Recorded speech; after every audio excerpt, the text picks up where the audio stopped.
അപ്പോൾ നമ്മുടെ കമ്പനിയിലേക്ക് ഇൻവെസ്റ്റേഴ്സിനെ എങ്ങനെ ക്ഷണിക്കാം എന്നാണ് പഠിച്ചുകൊണ്ടിരിക്കുന്നത്.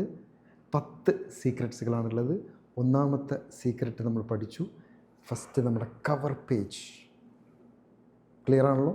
രണ്ടാമത്തെ, നമ്മുടെ പ്രൊഡക്റ്റോ സർവീസോ ഒക്കെ പരിചയപ്പെടുത്തുന്നതിന് മുമ്പ് എന്ത് പ്രോബ്ലമാണ് നിങ്ങൾ മാർക്കറ്റിലേക്ക്, ഈ കസ്റ്റമേഴ്സിൻ്റെ അല്ലെങ്കിൽ ഈ മാർക്കറ്റിൽ എന്ത് പ്രോബ്ലമാണ് നിങ്ങൾ പരിഹരിക്കാൻ പോകുന്നത്?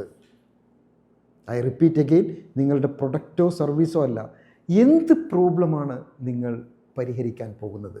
ആ പ്രോബ്ലത്തിൻ്റെ യുണീക്ക്നെസ് ആയിട്ടുള്ള ഡീറ്റെയിൽ ആയിട്ടുള്ള ഒരു സ്റ്റേറ്റ്മെൻറ്റാണ് രണ്ടാമത്തെ സീക്രട്ട്. നമ്മുടെ ഒരു പ്രൊഡക്റ്റോ സർവീസിന് ഒരു പ്രോബ്ലം, അത് ഏത് ബിസിനസ്സാണെന്ന് എനിക്കറിയില്ല, ഓരോ ബിസിനസ്സും ഓരോ, ആ ബിസിനസ്സിൻ്റെ പ്രോബ്ലം ആണ് നിങ്ങൾ ഐഡൻറ്റിഫൈ ചെയ്ത് ആ പ്രോബ്ലം എന്താണ്, അതെന്താണ് നിങ്ങൾക്ക് ഉള്ളത്, അതാണ് ആദ്യം തന്നെ നിങ്ങൾ ഇൻവെസ്റ്റർക്ക് കാണിച്ചു കൊടുക്കേണ്ടത്.